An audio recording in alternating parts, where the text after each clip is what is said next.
Hey guys, it's Solid Snack here. Welcome back to some more Let's Play Metroid. I just got to Norfair?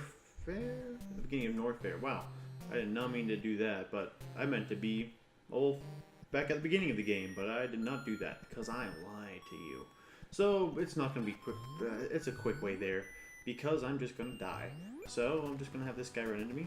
Yep, hit me, hit me, hit me, hit me. Yeah, mess me up. There we go. You can hit me. There we go. That was easy. That's one of the easiest things to do in this game, is just die. It's cool though. We get to enter Kraid now and do a lot of wacky stuff. So you might be thinking, wow, Matthew showed us that energy tank earlier in this hall coming up. He's probably gonna get it now because he's still low on health. And like, no, dude, I'm not even going to that hall. What are you talking about? It ain't time for that yet. It's time to go to Kraid, baby. And drop down here. I like the bounce that you have. That's actually such a nice little detail. Like, you're a ball. Like, you're bouncing a little. You know, I never really thought about it, but that's pretty cool. So down here, we're in Kraid's lair. I think this is one you're actually supposed to go to first, but Kraid's actually the harder boss. Ridley's the harder area, because you have to go through those depths of Norfair and then Ridley. But Kraid's also got the best song. I fucking love the song. So you can be like, wow, this is a nice red door. I wonder what's through it. And you're gonna be like, all right, well, let's see.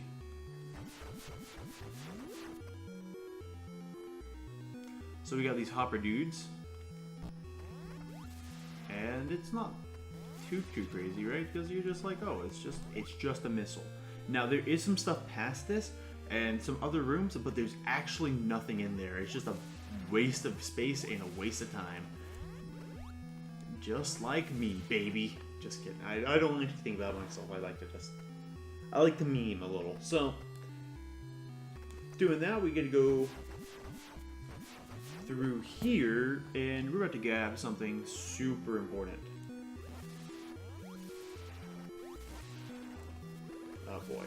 So we're right here, and we're like, oh, I'll just go up through here or something. There's supposed to be well, there is a little secret there, right? There is something there. I'm just whack, guys.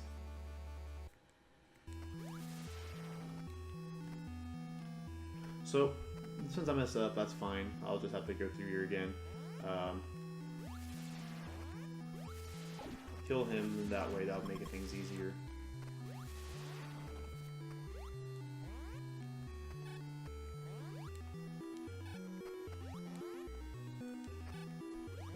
I'm gonna try to freeze.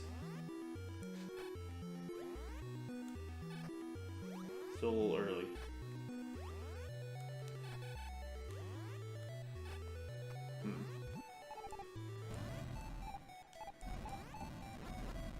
That's fine. This is weird. Maybe I have to go down through here?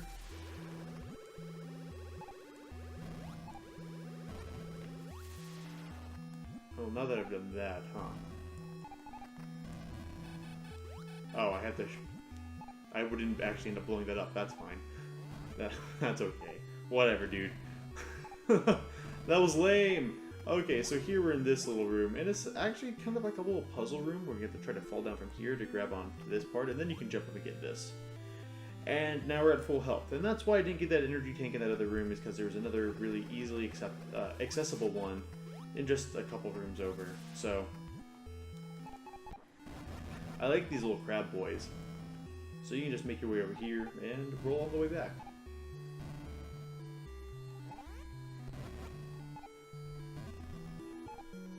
Oh, that's lame. That's just such a...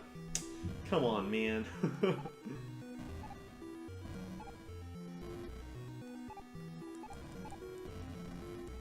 There we go. We're in there, boys. So now we're gonna make our way back over here. And we're at, well, almost full health. We're close enough for my standards.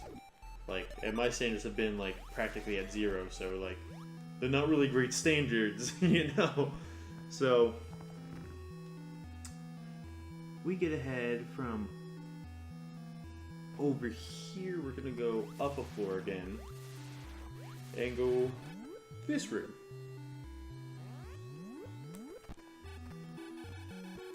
And these guys got a lot of health. You see their shockwave attack I was telling you about because they're a lot stronger. They're beefier. But they ain't no problem. So, as you can see, another secret passageway through here. And that'll lead us out over here to grab a missile tank. I almost called it an E-tank again because that's just what I do. And then once getting that, we can just head over to this left side and make our way out of this little lava pit that we ended up stuck in. That's fine. Those guys do. The little flies, they do a lot of damage. And Kraid has flies, Ridley has bees. Remember that. It's a very important, distinct difference. So we're gonna follow the way down here and like, wow, that's cool. Well, then you realize it's a lie and you'll just move on with your life. I completely ignored that there were enemies there and just didn't care about it. So, now that I've done that, I am going to...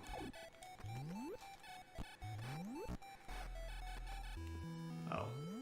I'm so used to L changing the missiles in later Metroid games. Like, I'm like, press L, why isn't it working? I think this is a room where I have to blow something up, right? No, it's the next one. Yeah, don't get confused. There's two of these babies in a row.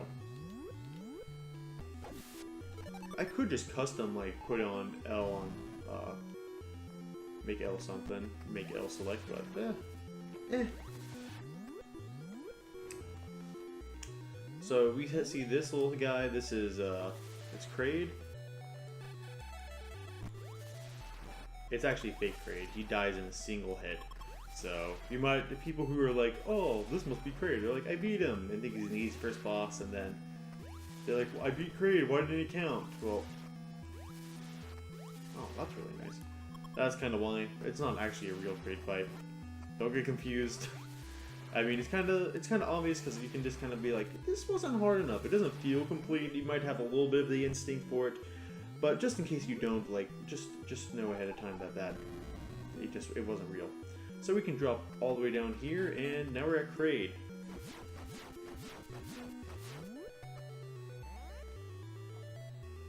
So Kraid is a super annoying fight, but we have a lot of health at this point, and that's why, because you can just get up and if you have a lot of health, you can get up in his face and just spam missiles. Because his horns that he shoots at you, like, deflect the missiles you're shooting at him. So if you get right up in him, you're gonna be taking damage. You can just tank through everything and just damage boost through actually everything he has. So you have that, and you can get through there. So what you want to do is open this, jump up here, roll off, and then back in. Rolling on from there, from the left little ledge, isn't going to do it for you. So we have 99 freaking energy. We have all the energy tanks in the game. That's right. Even though I didn't get that one I had showed you earlier, we can't get that. Well, it doesn't count.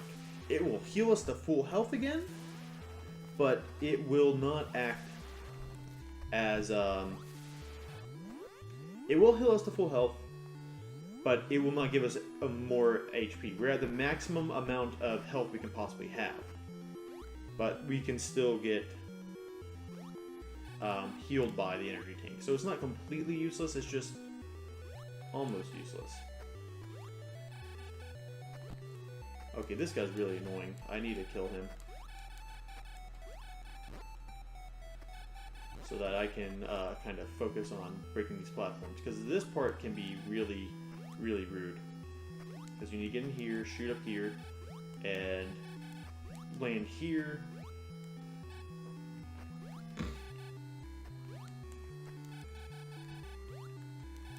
And try to get up as you go. Because if these things respawn on top of you, it will push you back, and that pushback will be painful. So, because it can actually just drop you a large distance and make you really sad. Like that. So this is one of my least favorite rooms in the game. I'm not sure if they actually do damage to you, because I never actually look when it's happening, but if it does, it's minuscule, and the real thing is just the loss of progress in making this climb, because it's rough. You guys have eyes, you can tell. It's rough. But we got to the top of it? Well, we got high enough on it. Yeah, this isn't the top. This is just the point where I wanted to get to. So I have missiles now. So that's the last missile tank in the game, guys. So we're pretty much done. We're just gotta get out of Kraid, and then there's just we go for the final boss. But we just have to get to the top of this room, which is not really my favorite room, but it's almost over. I have to go up. Oh, this is it. Wow.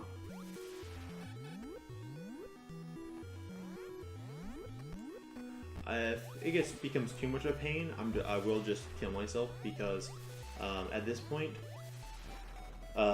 I do have that leftover energy tank that I saved. So I could be at full health before going into the final area. That's the entire purpose behind it, is saving that for the last part of the game. You know, you're not having, you know, full health at the earliest possible point. No, but you're having full health going in to the most important point to have full health. And oh, great. So I see how this goes. So this, you have to fall down here, go into this little area,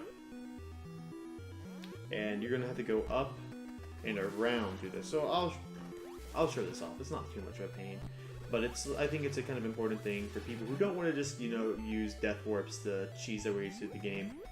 Like, it's nice every now and again, but there is some intention to this, right? It's made so there's those parts that you fall down and you can't get up because it forces you to have to go back through, but then to get back to where you started.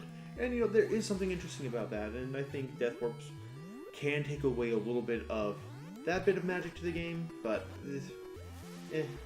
I mean, I think that's why, you know, at the end of the day, I am choosing to do this here, but I don't think it's also that necessary. I don't think it's the biggest deal, but I know this will make some people happy seeing me do this. So there you go. That's how you get through that area, and it's kind of actually smart how they make the map connect like that. It's actually smart how we're back at the beginning again. You know, this game does do a lot of things right, and there's a little bit of clever map design here, and it's one of those things where the maps in these games can be very difficult to try to get through, right? And I think the game is better when you play with a map beside you. I mean, I am doing that currently. In most Metroid games, you have a map. You press the start button, you have a map to look at, because it helps you keep track of things. And if I didn't have a map beside me, I would be drawing one. And it just saves me from having to sit here and draw a map for myself while you guys are doing whatever. I played this game before. I don't need to. I'm not playing this game to prove myself. I'm playing this game to talk about it. You know. So there's, I don't know. Like, different Let's Players have different purposes, I guess, when they try to play through a game. And I think my purpose is a lot of time just talking about my experiences and what I think about, you know, the game design sometimes. And I think it's interesting to have comments on, you know, parts of the game that, you know, do something special or interesting in a significant way that other games didn't really do. And this game started an entire series, an entire genre even. Like, Metroidvania is half Metroid, and it's a wonderful genre, and there's lots of good games in it that are fun and, you know, full of flavor. Oh, so this is annoying. So what you have to do is have a single one of these guys go all the way over here. So you have to have this guy walk around this entire wall. And he will slowly get to his destination.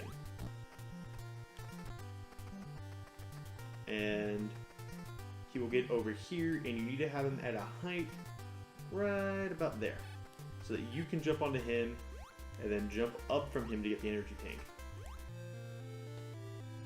And it's kind of interesting because there is a nice little bit of puzzle solving, and it's one of those things like in this era there wasn't a lot of puzzle solving like that. A lot of like the Zelda puzzles in this era were like they were just archaic, not archaic. Well, they kind of were archaic set pieces, and they were just not there wasn't like necessarily a logical conclusion.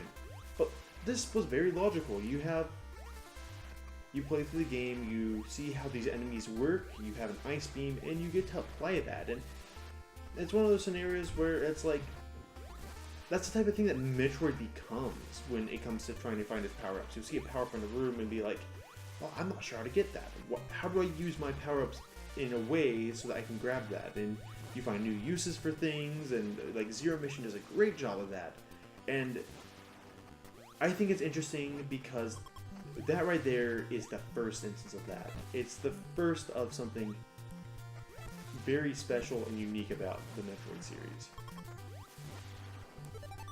And there's something to appreciate about that, I think. Whew. So I am nearly at the top, and now it's a long hallway. And well, we'll see how it goes. So getting up there. Nope. We're gonna once again look at that long-awaited room that I wanted to show off in episode 1, but wait to episode 3. And it's time. It's time to see what that baby's all about.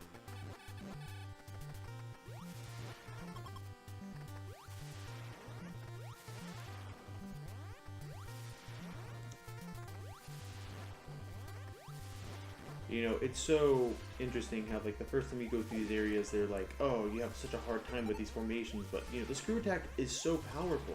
Like, even in this first game, you have this sense of progression of your character is strong by the end of it. And here we are, at the end of it. Next time on Let's Play Metroid, we're going to finish this game. We're going to head into Torian and take on Mother Brain. So, if you liked what you saw, like, comment, and subscribe, and I'll see you guys next time. Let me know what you thought this far. Let me know what you thought about Kraid and that wacky boss fight. It was pretty crazy, huh? But, alas, we're near the end. And it ends next time. Tomorrow for you guys, and the next about 20 minutes for me. Peace out.